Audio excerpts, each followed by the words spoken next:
Nah, makanya di situ kita perlu menerapkan PHBS itu. Gimana sih agar anak-anak ini punya pengertian di diri dia sendiri, gimana upaya mereka itu biar mereka itu bisa mandiri, terus sadar sama kesehatan mereka sendiri. Ini di siswa baru biasanya kayak gini-gini ya? Siswa baru. Kelas anak kelas 7 tuh kan saya pegang. Susah ya? Iya, kelas 7 tuh. Tapi kalau yang udah lama-lama udah ngerti mereka biasanya ya? Ya, makin sini udah ngerti sih. Udah mulai paham, oh ya saya harus mandi. Memperbaiki diri lah. Kita ambil, terus kita kasih tahu anaknya. Jadi anak tuh kalau mau makan Indomie itu ada jadwalnya dan wajib lapor ke kita. Oh iya? Ada catatannya Ada juga. catatannya. Lihat tuh orang tua dikontrol buat makan mie Indomie doang. Ya Allah, saya emang gak betah itu mah.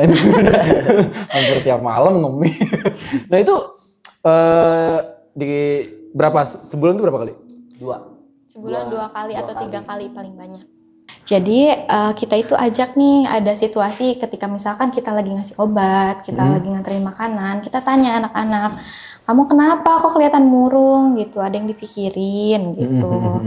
Jadi kita usahain kita itu ngobrol, kita itu dekat sama anaknya tapi tidak memaksa anak itu untuk terbuka gitu. Menunggu mereka waktunya siap untuk cerita aja gitu ya. Gitu.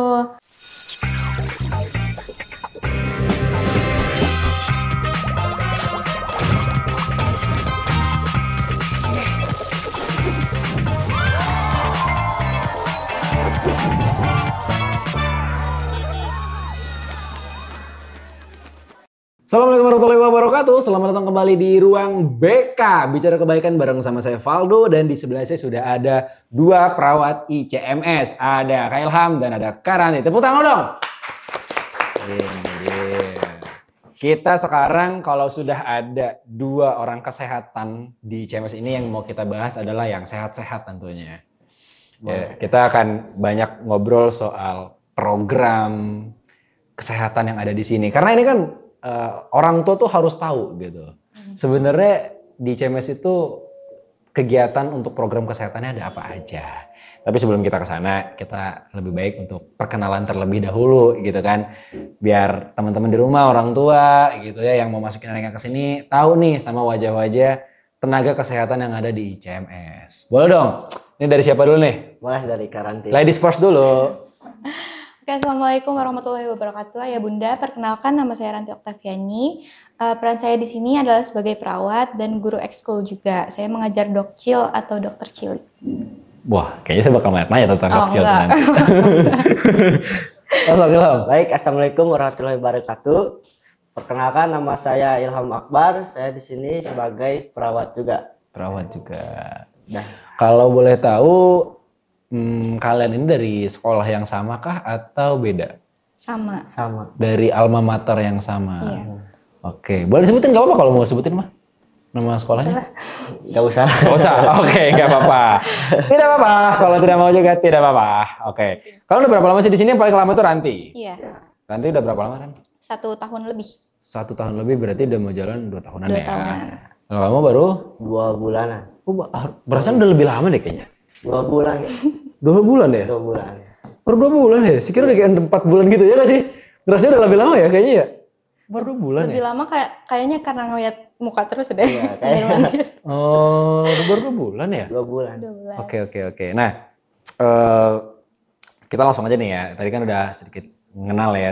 Ini ada perawat kita gitu kan di sini. Nah, kita pengen tahu dong program kesehatan dari teman-teman perawat di sini. Itu ada apa aja sih? Siapa yang mau jelasin? Boleh dari Kalanti dulu. Boleh, sok mangga. Jadi kita kayaknya bahas program kesehatan untuk anak-anak baru dulu ya? Boleh. Oh beda nih ya berarti ya? Ada beda ya? Beda. Oke, coba dari yang baru dulu. Oke, jadi program kesehatan untuk anak baru itu kita ada medical check up atau pengecekan pertama.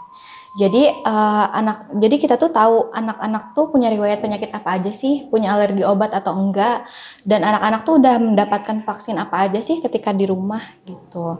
Terus kita juga ada orientasi dan edukasi asrama. Orientasi dan bentar satu-satu dulu nih. Okay. Tadi medical check up itu untuk siswa baru. Itu di awal. Iya, di awal. Di awal ketika mereka masuk ke sini. Iya, betul. Oke. Nah, terus yang kedua tadi apa? Yang kedua itu orientasi dan edukasi asrama. Apa itu? Jadi kita itu menjelaskan tentang PHBS atau perilaku hidup bersih dan sehat. Oke. Yang namanya anak-anak di asrama, mereka itu satu kamar pasti ada beberapa anak kan.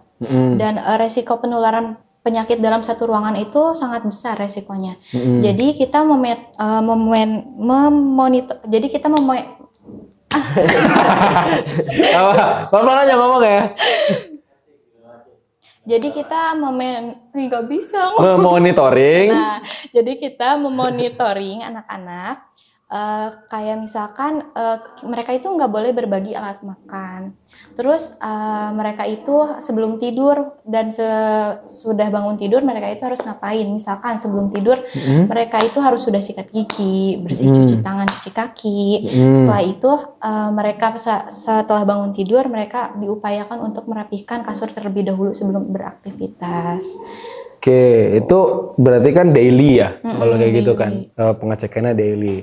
Itu kalau yang di Ikhwan, case-nya gimana tuh? Kalau yang di Ikhwan itu yang pertama tuh suka kalau itu main bola, kalau enggak habis olahraga tuh jarang ada yang mandi juga kan ya. Nah, jadi di situ saya edukasikan seperti habis main bola atau olahraga kita harus mandi dulu, kalau enggak seperti apa ya? Kayak membersihkan badan. Nah, lalu kan di situ ada kayak kemarin tuh ada kejadian juga yang tangannya patah kan ya. Nah di situ kan dia ada apa ya? Pertolongan pertama. Ya pertolongan pertamanya itu kita tuh dilihat dulu apakah di sininya ada kayak patah atau enggak kayak kalau bahasa orangnya salah urat mungkin ya. Salah bahasa urat. Sundanya. Atau keseleo lah, ya, keseleo gitu kalau ya. bahasa gitu. Jadi kita udah kasihkan seperti menjaga atau body charge kayak gitu. Cuman di Ikhwan itu sulit nggak sih ngaturnya? Kan kalau di Ahwat kayaknya Sulit. Lebih sulit dari Lebih Ikhwan sih kayaknya. iya kan? Karena orang-orangnya tuh kayak keras-keras itu. Yang namanya anak laki-laki gimana sih? Iya. Jadi kadang susah mereka diatur lah. Nggak relate sih, saya orangnya gampang diatur. iya. Kan anak-anak. Biasanya Nggak relate anak-anak. sih. Apa sih yang susah paling diatur dari anak-anak? Tapi akhirnya mereka mau nurut juga. Mau mungkin Mandi sore. kayak kan di situ juga ada yang jarang makan Sore. sama siang juga kan bisa menyebabkan asam lambung naik kayak gitu. Mandi sore itu susah ya? Susah. Kalau anak Ikhwan itu susah. Nyampe. Bukannya mandi pagi yang susah, kan dingin tuh biasanya kalau mandi. Kalau misalkan mandi pagi sih, kalau yang di Ikhwan saya sering kontrol juga ya kalau pagi itu saya suruh mandi sih. Tapi aman mereka mandi pagi. aman, Dingin aman gitu ya. aman, tapi yang nggak aman tuh mandi sorenya itu. Kan itu gerah badan lemes Iya, bola. makanya. Jadi mereka itu beranggapan kalau misalkan mereka habis main futsal, habis keringetan, setelah keringetnya hilang itu udah gak perlu mandi. Nah, makanya di situ kita perlu menerapkan PHBS itu. Gimana sih agar anak-anak ini punya pengertian di diri dia sendiri, gimana upaya mereka itu biar mereka itu bisa mandiri, terus sadar sama kesehatan mereka sendiri. Ini di siswa baru biasanya kayak gini-gini ya? Siswa baru. Kelas anak kelas 7 tuh kan saya pegang. Susah ya? Iya, kelas 7 tuh. Tapi kalau yang udah lama-lama udah ngerti mereka biasanya ya? Ya, makin sini udah ngerti sih. Udah mulai paham, oh ya saya harus mandi. Memperbaiki diri lah. Iya. Kalau di Ahwat kendalanya apa tuh untuk menerapkan orientasi tadi tuh? Kalau di Ahwat itu sih paling kayak mereka kalau Ahwat itu pakai pakaiannya lebih banyak kan, dari jilbab, daleman kayak gitu-gitu konsepnya. Nah mereka itu sering gantung-gantung, dimana kalau misalkan kita sering menggantungkan pakaian yang kotor di kamar, itu kan bisa jadi sarang nyamuk juga kan, dan itu mengganggu kebersihan. Paling PR-nya kalau di Ahwat itu aja sih, kalau misalkan kebersihan pribadi, insya Allah mereka lebih oke. Lebih oke ya, lebih gampang diatur ya. Iya, lebih gampang diatur.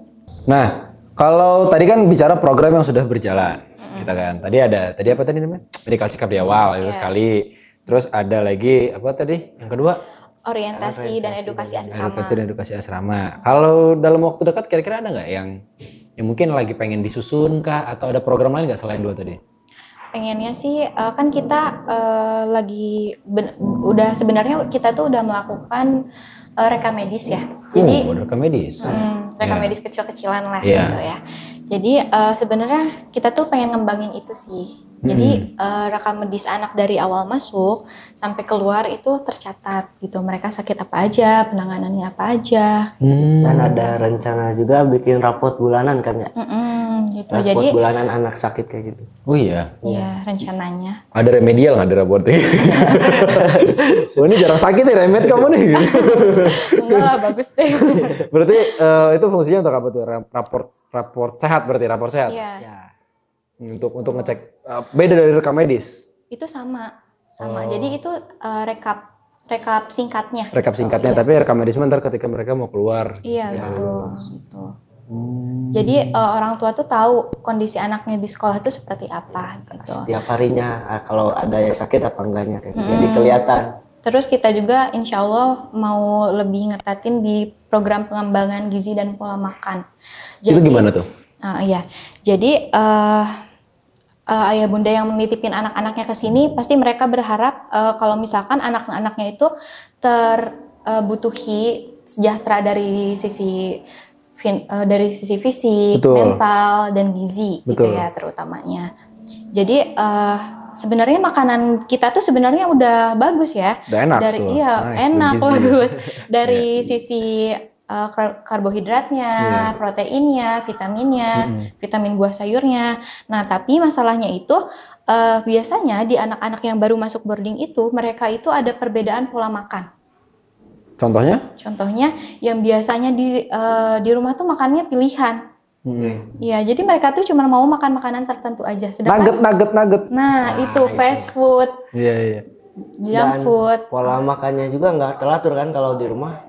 Iya, benar. Kayak pagi bisa 2 kali kan kalau di sini pagi, siang sama sore kan. Benar. Jadi pola makannya bisa teratur juga kalau di sini. Jadi gak semua anak pun suka buah dan sayur. Gitu. Dan kita udah nanganin itu di sini.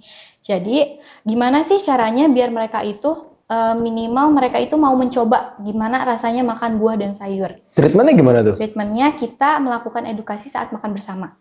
Oh, jadi pendekatannya persuasif, Iya, personal, one by betul. one approach nih. Kayak makan sayur itu kegunaannya kayak gini. Jadi anak-anak makan buah ini kayak gini. Oh, gitu. Jadi anak-anak tuh minimal mereka tuh tahu di piring mereka itu manfaatnya apa aja. Jadi bisa jadi itu memotivasi anak-anak. Setelah tahu manfaat ini tuh apa sih, akhirnya mereka mau makan. Tapi ada nggak yang kayak tetap nggak mau makan, nggak mau, no. Pasti Ada. aja. Ada ya kayak gitu-gitu ya. Ya, tapi tetap kita kasih edukasi atau Tapi manfaat kayak ada gitu. tuh anak, saya tuh pernah nanganin anak mereka sekarang udah kelas 8 anaknya. Dia itu benar-benar gak mau makan buah. Dia gak suka buah katanya. Iya. Akhirnya saya monitoring sedikit-sedikit dan sekarang dia udah mulai suka beberapa buah. Terus ada juga yang gak suka sayur. Jadi semenjak hasil mentoring selama 1 tahun itu, akhirnya mereka itu bisa memilih sayur. Apa nih yang bisa mereka makan gitu. Walaupun masih pilihan kali ya. Iya, walaupun sayurnya masih ya. pilihan. Walaupun masih pilihan, tapi setidaknya itu jadi lebih baik gitu ya. Orang tua gimana pas dikabarin kayak gitu? Orang tuanya alhamdulillah responnya senang sih. Iya pasti ya gitu. Iya. Wah ternyata rasanya di sini mau ya. Ya, gitu. katanya anak saya tuh di rumah tuh nggak pernah mau, Mbak. Katanya makan kayak gini gitu. Bahkan jarang ada yang makan sayur sekalipun. Oh iya. Iya. Iya, tapi di sini mereka makan sayur gitu tetap pasti nanti orang tuanya nanya tapi dia pas makan happy enggak katanya gitu. Kalau kayak mie gitu gimana sih? Nah, kalau di kita itu ada jatah per bulannya ya. Ada Kalau jatah nggak, per bulan. 1 bulan tuh dikasih 2 kan. Jadi anak-anak tuh kan kalau datang ke sini kita pasti melakukan pemeriksaan. Kalau nggak Pemeriksaan penyitaan makanan. barang. Iya. Sekelas makanan aja disita guys kalau tidak memenuhi standar Iya, jadi gizi. kalau Nice. kayak Indomie, terus kayak makanan-makanan pedes kering kayak gitu yang bisa menyebabkan radang. Basreng Ya. sekilo Iya. di bawah Terus makaroni yang pedes itu. Nah, mereka pasti bawa kayak gituan. Iya Jadi iya. Nah akhirnya itu nanti gimana tuh penanganan controllingnya? kita ambil, terus kita kasih tahu anaknya. Jadi anak tuh kalau mau makan Indomie itu ada jadwalnya dan wajib lapor ke kita. Oh iya. Ada catatannya Ada juga. catatannya. Lihat tuh orang tua dikontrol buat makan mie Indomie doang. Ya Allah. Saya emang gak betah itu mah itu. Hampir tiap malam ngemie. Nah itu di berapa sebulan tuh berapa kali? 2. Sebulan 2 kali atau 3 kali paling banyak. Batas toleransi mereka kan 2 tuh sampai 3 kali itu biasanya kenapa? Apa Itu- karena pengen gitu? Iya, kalau kalau pengen banget nih, akhirnya kita kasih. Tapi kalau misalkan udah di luar batas mereka, udah 2 kali atau 3 kali itu kita gak akan kasih. Gak akan kasih gitu ya. Walaupun 3 kali tapi beruntun gak boleh juga ya. Oh enggak. Boleh ya. Enggak. Tapi 3 kali nih beruntun atau sekali tapi langsung 3-3-nya dikirim. Oh enggak lah. Gitu. Terus kalau kayak jajanan-jajanan kan suka orang tuh kan suka bawa jajan-jajanan nih. Iya. Tadi kan kayak apa makaroni gitu kan. Iya. Wah, basreng diambil, dikasih motivasi. Ini nggak boleh langsung dimakan nih. Ambil kita cemil, kamu enggak dong. Nggak boleh nih makanannya. Kita sambil kasih tahu ini makanan yang kamu bawa tuh bisa menyebabkan radang loh. Kamu kan sering radang kayak gitu. Ini tuh bisa bikin luka tenggorokan. Tapi mereka boleh nggak sih makan kayak gitu? Tapi sebenarnya apa boleh cuma dalam kadar tertentu? Iya. Diatur gitu. Iya, disimpan. Ya disimpan. Disimpan, kita bantu simpan. Ada kita berarti di dapur tuh boleh nyimpen indong gitu nih? Enggak, kita ada ruangan khusus buat nyimpen itu. Ada ruangannya. Oh, jadi itu ruangan rahasia, room secret. Oh gitu. Jadi ada satu ruangan khusus untuk menyimpan stok makanan anak-anak ini. Iya, betul. Ya. Kalau yang lolos seleksi bisa masuk ke kamar itu jajanan yang kayak gimana biasanya? Yang lolos seleksi itu kayak Susu. paling susu. Oh, iya. Kayak gitu-gitu. Roti gitu ya. Wah guys, berarti di sini teman-teman kalau untuk makanan gitu ya, itu benar-benar dikontrol, bukan dari pihak dapur aja gitu kan. Di dapur kan kita juga kan kepala dapur kan ahli gizi juga nih. Iya. Ya kan, tapi juga dari teman-teman kesehatan juga di sini itu untuk makanannya bahkan sekelas cemilan mie pun gitu ya. Itu dikontrol. Mie pedas boleh nggak mie pedas? Apalagi itu. Mie biasa aja nggak boleh. Nggak, maksudnya boleh nih 3 nih mie. Salah satunya mie pedas, hype abis gitu. Atau apa, misal mie upo. Biasanya itu tetap kita ambil, kita simpen, tapi kita tanya lagi anaknya, yakin gak ini bakal sakit gitu. Oh gitu ya. Tapi kalau misalkan emang kadar pedesnya udah di atas sih, kita nggak kasih, kita bakal balikin ke orang tuanya. Paling balikinnya kalau pas kepulangannya. Gitu. Oh, tapi orang tua juga dikasih tahu nggak kayak, Bunda tolong anaknya jangan dikasih ini lagi. Iya, kita sempat kasih tahu juga kok, soalnya sempat ada kejadian waktu itu anak itu sakit, ngeluh ulu hatinya nyeri, dadanya panas katanya. Itu kan termasuk GERD juga dan emang dia punya riwayat GERD. Terus saya tanya, kamu habis makan apa? Terus dia jawab apa? Dia jawab, habis makan mie. Mie apa? Mie yang pedes itu loh, yang warna kuning bungkusnya. Nah, itu kan udah pedes banget ya. Terus ditanya, mie cepek aja, mie cepek. Iya. Emang kamu boleh dibawain sama Bunda katanya gitu. Terus jawaban dia, boleh kok, orang Bunda yang kasih, saya bawa 4 katanya. Tinggal sisa 1 katanya. Oh gitu. Ya, akhirnya saya tanyain ke orang tuanya dan ternyata orang tuanya pun nggak tahu. Jadi si anak itu bawa mie itu tanpa sepengetahuan orang tua. Bobojol sama orang tua ya. Kacau banget. Nah, oke, itu soal makanan. Yeah. Nah, kalau soal fisik gimana, kan ini kan mereka kan jauh nih dari keluarga gitu kan. Nah, teman-teman dari kesehatan untuk ngejaga kesehatan fisik serta mentalnya mereka kan sekarang anak-anak rapuh-rapuh mentalnya gitu. Apalagi yang anak-anak baru, mereka tuh sering homesick.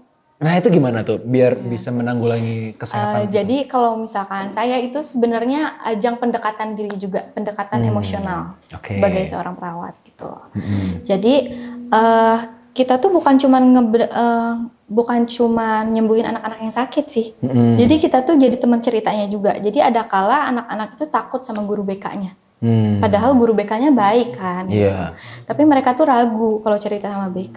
Mungkin kesan guru BK yang tertanam dalam diri mereka. Iya, yang tertanam di sekolah mereka yang dulu-dulu. Karena gitu. saya juga galak guru BK saya dulu. Jadi mereka tuh kadang ceritanya ke kita. Jadi setelah saya amatin anak-anak di sini tuh, selain mereka sakit fisik, mereka tuh kadang suka mendem masalah-masalah mereka sendiri. Jadi yang pertama kita lakuin itu ngobrol berkualitas dan bermakna disebutnya gitu. Jadi kita itu ajak nih, ada situasi ketika misalkan kita lagi ngasih obat, kita lagi nganterin makanan, kita tanya anak-anak, kamu kenapa kok kelihatan murung gitu, ada yang dipikirin gitu. Jadi kita usahain kita itu ngobrol, kita itu dekat sama anaknya, tapi tidak memaksa anak itu untuk terbuka gitu. Menunggu mereka waktunya siap untuk cerita aja gitu ya. Gitu. Nah, kalau cewek kan enak. Ya. Cowok gimana? Cowok kan maksudnya kan gengsi ya. Tapi kalau Dulu cerita nama curhat. Gengsi. kalau cowok kan, kalau sama saya ya suka diajak olahraga. biasanya. Biar untuk menghilangi stres kayak gitu. Lah yuk kita padel. Biasa sih kalau untuk saya jogging, kalau gak main push up, kalau gak pull up kayak gitu. Lebih ke ngejaga fisiknya mereka ya, karena kan mensana en corpore sano kan. Di dalam jiwa yang sehat terdapat tubuh yang sehat. Apa gimana sih? Bener gitu ya? Ya kita lah pokoknya. Jadi lebih ke fisik. Fisik kalau. Tapi sebenarnya anak laki-laki juga itu mereka tuh bukan butuh fisik doang loh. Saya waktu tahun kemarin di awal mosaik itu saya nanganin 20 anak. Salah satu 3 di antaranya itu mereka homesick. Jadi saya tuh nganalisa kan, ini anak udah 5 hari kok gak sembuh-sembuh nih sakitnya. Ternyata kenapa ya? setelah setelah dianalisis mereka itu sakitnya itu karena kepikiran orang tuanya. Tiba-tiba pas saya anterin obat dia lagi nangis. Akhirnya dia jujur, saya kangen mama, gitu. Nah, di saat-saat seperti itu, kita sebenarnya perlu memvalidasi mereka. Kayak sebenarnya rasa rindu mereka terhadap orang tua, kecemasan, terus adaptasi di lingkungan baru itu adalah suatu hal yang wajar. Jadi dengan cara kita memvalidasi mereka, kita menciptakan ruang ngobrol yang enak buat mereka, itu kan bisa secara gak langsung bisa membangun emosional dan rasa kepercayaan. Gitu. Iya. Kalau yang paling sulit ada nggak sih? Paling ini sulit. Ada. Tekniknya sulit banget. Ada banget. Ada ya? Banget. Itu di tahun kemarin ada anak satu Ikhwan kelas 8 sekarang dia. Dulu dia sakit itu bener-bener lemes, gak mau ngapa-ngapain, makan gak mau, minum obat gak mau, ditanya gak mau jawab. Susah banget tuh pendekatannya. Itu bener-bener gak mau ngobrol sama sekali. Luluhnya gimana tuh? Akhirnya bisa luluh? Luluhnya akhirnya ditemenin kayak ayo makan dulu yuk sesuap yuk gitu. Jadi bener-bener ngajarin kayak bener-bener ke anak kecil gitu. Iya. Jadi kita harus nganggap mereka itu ketika kita bertemu dengan anak-anak yang seperti itu, sebisa mungkin kita itu menganggap mereka seperti adik kita sendiri. Gitu. Kalau Ilham ini kan baru 2 bulan nih di sini kan. Ada kasus yang bukan kasus sih, lebih kayak ini anak susah banget kayak ada nggak? Pasti ada aja. Ada, tapi pendekatannya gimana? Untuk pendekatannya kan kalau cowok itu lumayan gampang lah kalau bagi saya ya. Iya. Karena ajak ngobrol, sharing. Kalau saya lebih suka menanyakan cita-citanya sih. Kayak kan lagi sakit tanya cita-cita nih. Kan keren juga ngobrol. Sih. Iya. Sharing lah. Sharing, bener. Hobinya apa? Ya, hobi kayak gitu biasanya. Jadi dia lebih terbuka kan. Kayak wajar lah, saya juga kan baru di sini. Jadi dia memperkenalkan dia dulu baru saya kayak gitu. Tapi akhirnya sampai sekarang udah 2 bulan ya. Ada nggak yang udah kayak papa kayak lama. Oh, itu ada aja kelas 7. Ada aja ya. Soalnya kan kelas 7 butuh juga. Iya. Jadi kayak program kayak orang tua kayak gitu.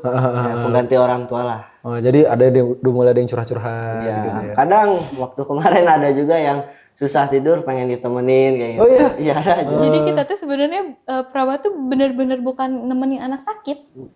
Jadi mereka itu nganggap kita tuh kakak pengganti, orang tua pengganti. Jadi perhatian yang mau mereka dapetin tuh nyarinya di kita. Kayak misalkan ada anak yang sakit waktu itu, anak perempuan. Ini tuh kelasnya sudah lumayan tinggi. Gitu. Kayaknya kalau dipikir secara umur itu gak mungkin gitu.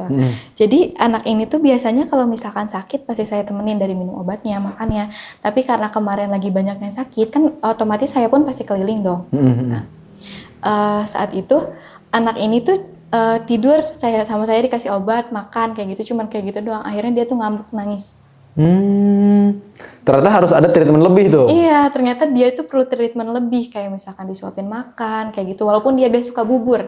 Kayak gitu. Tapi intinya Pak dokter lagi pengennya disuapin. Iya, pengennya disuapin. Tapi pas saya suapin itu buburnya dia mau makan sampai habis. Se-happy itu gitu loh. Hanya perlu hal-hal kecil itu sebenarnya ya. Betul. Untuk mendampingi anak-anak ya. Iya. Wah, saya baru tahu nih. Ternyata jadi tenaga kesehatan di sini itu bukan cuma sekedar bikinin teh manis sama ngasih koin dan balsem. Entah itu buat dikerok atau buat ngelagain hidung. Kan biasa kan tenaga kesehatan kalau di sekolah-sekolah umum ya apalah tuh biasanya jaga UKS gitu. Kalau ada yang sakit kasih obat, pusing kasih obat mah apa-apa gitu kan. Ternyata di sini jauh lebih kompleks ya. Iya, jadi kakak mereka, jadi orang tua mereka juga gitu ya. Ya mirip-mirip kayak ini sih sebenarnya ya. Teman-teman di asrama ya. Iya gitu. Ya lebih kayak teman-teman di wali asrama ya. Iya betul. Cuman lebih ke yang kita fokuskan lebih ke kesehatannya. Kalau asrama kan lebih ke amaliyahnya. Gitu. Nah, mau nanya deh buat kalian berdua, kita tuh bakal ada ini nggak sih kayak kerja sama sekolah lagi, sama klinik-klinik, posyandu atau rumah sakit atau dokter? Untuk kerjasama sih ada dengan Puskesmas. Jadi kita itu sudah membangun MOU dengan Vaskes pertama, yaitu puskesmas di daerah sini, terus klinik, dan sekarang kita lagi cari-cari ini sih buat rumah sakit. Dan alhamdulillahnya untuk akses kita bawa anak-anak ke rumah sakit itu dipermudah. Kayak kita kan udah punya mobil yayasan, mobil sekolah, dan itu 90% diperuntukkan untuk anak-anak. Iya, tadinya memang itu adalah mobil operasional sekolah. Entah itu untuk keperluan manajemen keluar, ada rapat, ada meeting gitu kan, atau ada kebutuhan apa gitu keluar operasional. Tapi sekarang itu lebih diperuntukkan seperti ambulan. Iya, sebenarnya. Iya kan? Lebih ke seperti ambulan. Betul. Gitu. Karena memang kita nggak pernah tahu ya anak-anak itu kapan mereka sakit gitu kan, terus kapan kita butuh mobilnya. Jadi memang mobil itu dipersiapkan teman-teman untuk tenaga kesehatan khususnya. Wah, luar biasa ya. Ini dedikasi yang luar biasa baik teman-teman ya, kalau kita lihat totalitas dalam merawat anak-anak gitu ya. Jadi orang tua pun di rumah tuh nggak perlu khawatir lah soal kesehatannya, soal gizinya. Tenaga gizi kita tuh dari dapur iya, dari pihak kesehatan juga iya ngontrol gizinya anak-anak di sini. Jadi insya Allah apa yang orang tua titipkan anaknya ke sini, ekspektasinya orang tua soal tumbuh kembangnya mereka, ya kesehatan mentalnya mereka, fisiknya mereka itu bisa terjaga. Nah, kalau untuk urusan kesehatan nih ya kan, untuk melibatkan guru dan orang tua gitu dalam menjaga kesehatan siswa gitu kan, ini ada caranya nggak? Ada. Kita membuka komunikasi dua arah. Gimana tuh? Jadi kita tuh ada grup UKS. UKS? Ya, jadi yang di dalamnya tuh ada wali kelas kayak gitu. Wali asrama juga. Wali asrama. Jadi komunikasi pertama kita tuh ke mereka dulu. Jadi setiap hari itu kita selalu ada pelaporan anak sakit. Baik itu cuman pusing atau apapun itu. Jadi nanti dari grup itu hasil-hasil anak yang sakit akan disampaikan oleh wali kelas ke orang tuanya. Gitu. Jadi setelah 2 hari mungkin tidak ada perbaikan yang signifikan, baru kita yang kabarin, karena pembelajaran yang kita ambil itu kalau misalkan perawat yang langsung ngabarin, itu mereka pasti orang tuanya tuh kayak panik. Ada apa nih kayak gitu. Iya, gitu. Walaupun kita udah tapi kita juga emang mendekatkan diri kepada orang tua. Jadi kita tuh selalu komunikasi nih tentang perkembangan kesehatan anak, gizinya, emosionalnya di sekolah, kayak gitu. Kita tuh selalu komunikasi dua arah. Terutama sama komite-komitenya gitu, dan alhamdulillah orang tua dan komite juga mendukung sih untuk kesehatan. Alhamdulillah ya. Alhamdulillah ya.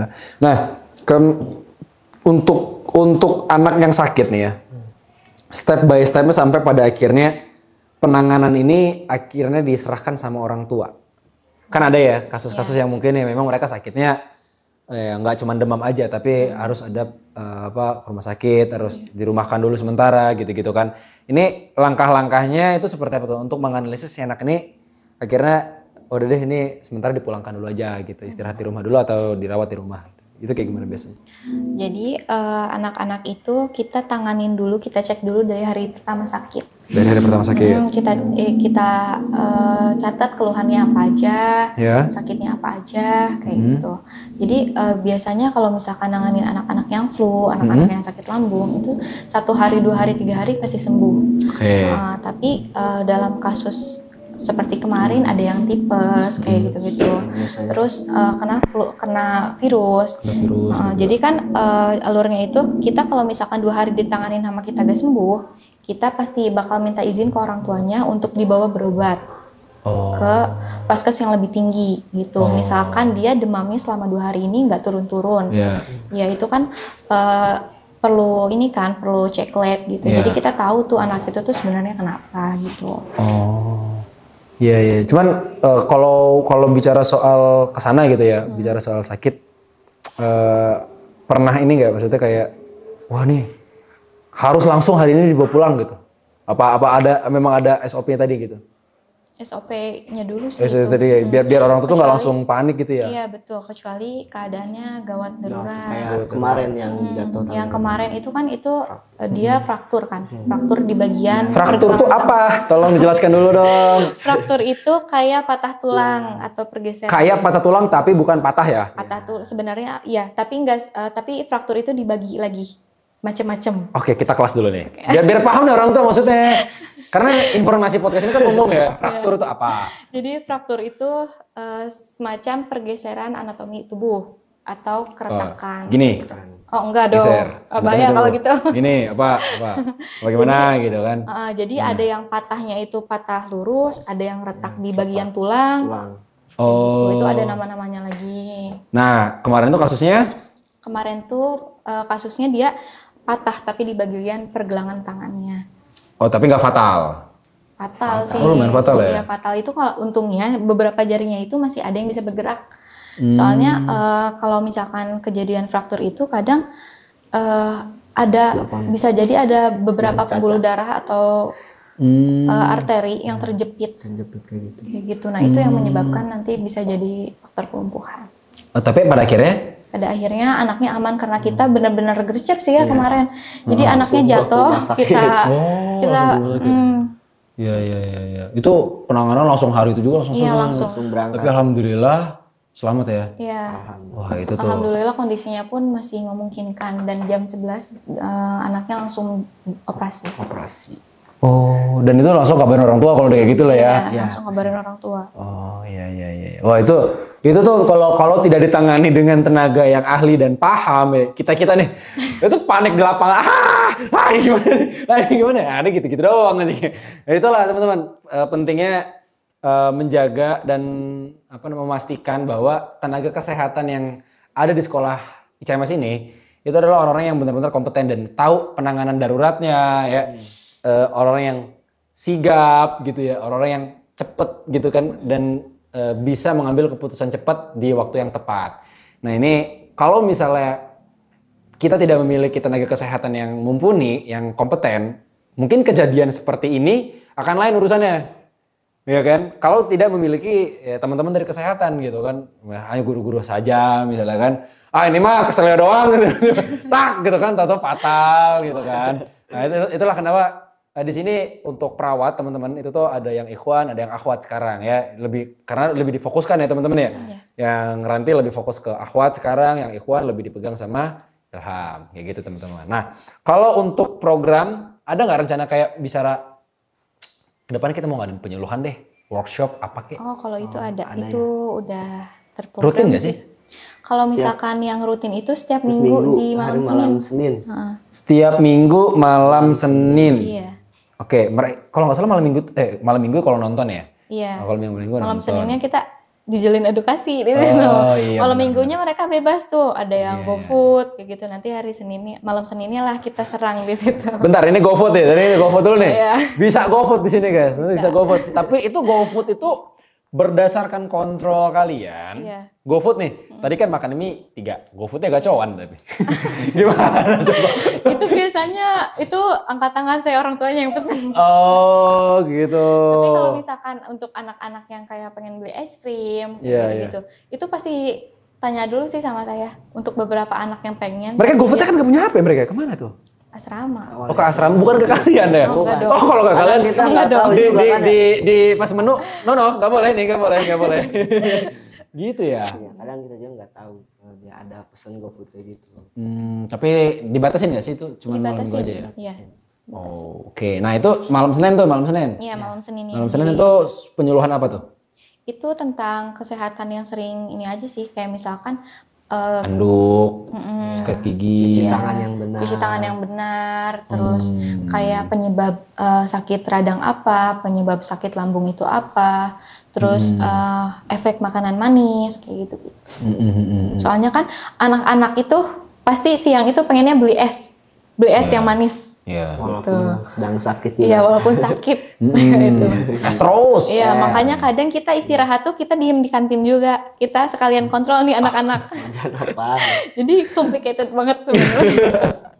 Oh gitu, iya. Nah, kalau dari luar ada nggak rencananya?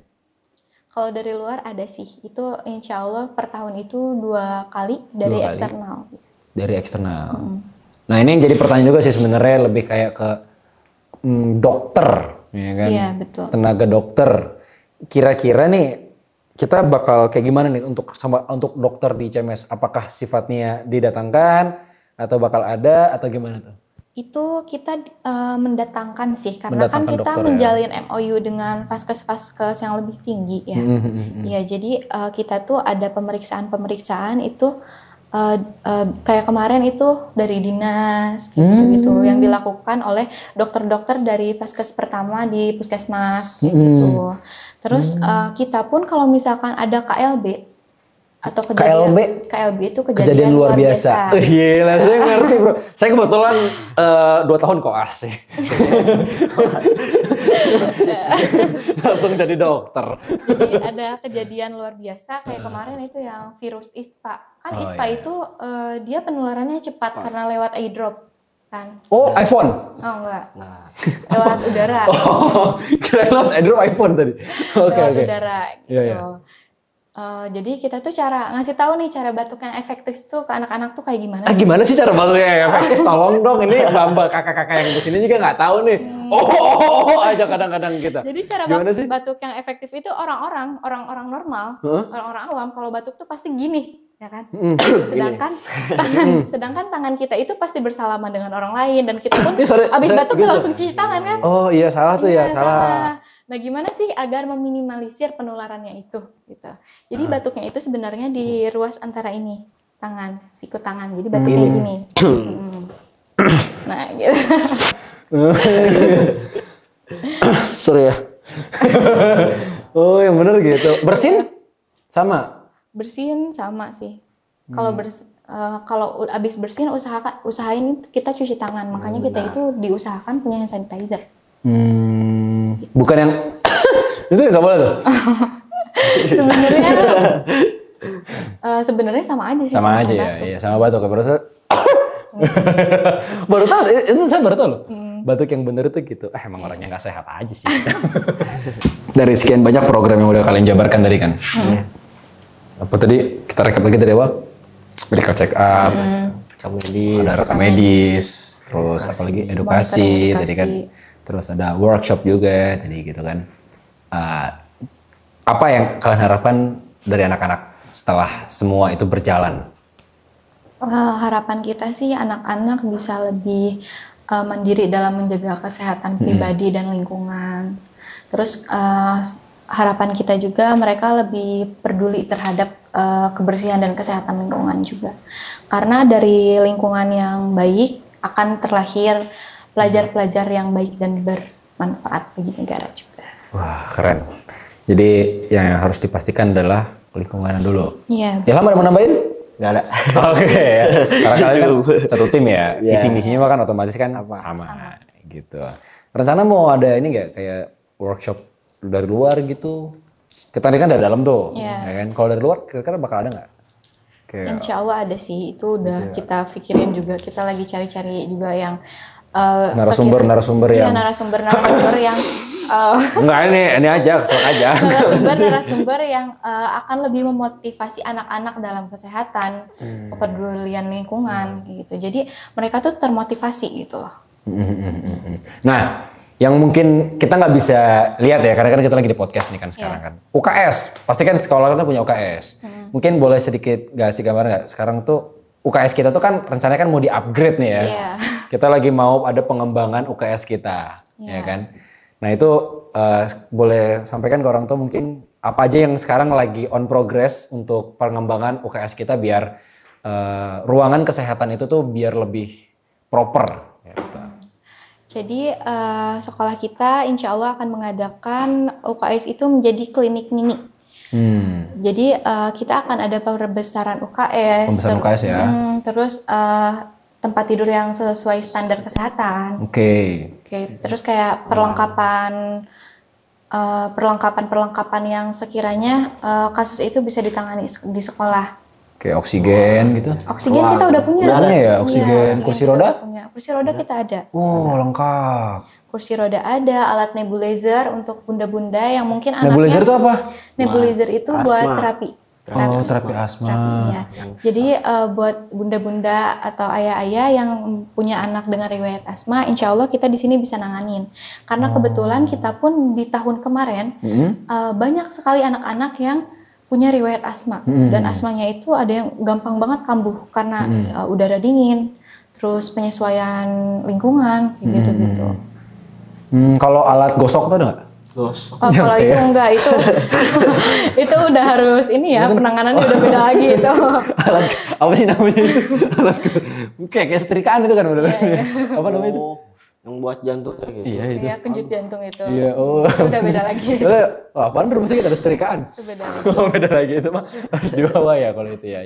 Oke. Kalau terakhir nih ya, pesan untuk orang tua di rumah mungkin ya, ini kan buat ayah bunda mungkin yang masih ragu buat nitipkan anaknya ke sini gitu kan, biar mereka percaya bahwa di CMS ini tuh kita tuh teman-teman dari tenaga kesehatan, guru dan lingkungan semua tuh sangat-sangat mendukung semua program kesehatan.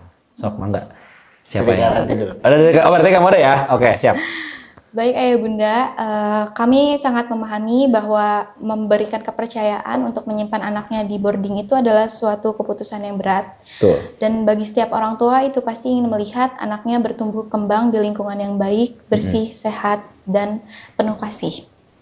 Kami di sini bukan hanya untuk mendorong anak-anak dalam prestasi akademik, tapi juga dalam kesejahteraan fisik, mental, dan emosional anak-anak tersebut. Kami berharap ayah bunda dapat memberikan kepercayaan kepada kami untuk menjaga dan mendampingi putra-putri ayah bunda dengan penuh kasih, rasa hangat, aman, dan tanggung jawab. Oke, Ilham ada mau nambahin? Udah cukup. Udah cukup ya? Diwakilkan aja ya? Diwakilkan saja. Iya, itu tadi teman-teman, ayah bunda, siapapun kalian di rumah yang lagi nonton podcast ini. Di sini kita sudah ngobrol bareng sama teman-teman dari kesehatan. Ya, terlihat jelas bahwa memang apa yang kita lakukan di sini itu bukan hanya sekedar menggugurkan kewajiban saja. Bahkan ada hal-hal yang tidak termasuk ke dalam pekerjaan dari mereka itu tetap mereka kerjakan. Yaitu ya kayak tadi ya, mendampingi anak-anak yang lagi galau ya kan. Ada yang lagi homesick, mereka jadi teman curhat juga, bahkan jadi orang tua, bahkan jadi kakak juga di sini. Jadi kredibilitas, totalitasnya mereka sebagai teman-teman kesehatan itu sudah tidak perlu lagi diragukan. Dan insya Allah ayah bunda yang menitipkan anandanya ke sini itu sudah dengan aman dan tenang. Insya Allah ditangani oleh teman-teman di sini. Dari guru, asrama, dapur, sampai teman-teman kesehatan itu memperhatikan tumbuh kembang setiap anaknya agar tercetak generasi yang tadi disampaikan adalah generasi yang hebat, luar biasa, bermanfaat, cerdas akhlak, pikirannya, tubuhnya sehat, mentalnya kuat. Terima kasih buat Ranti, buat Ilham sudah ngobrol bareng sama kita. Semoga podcast ini bermanfaat buat saya pribadi, teman-teman di sini, dan yang lagi nonton di rumah. Sampai berjumpa lagi di Ruang BK episode selanjutnya. Bye-bye. Assalamualaikum warahmatullahi wabarakatuh.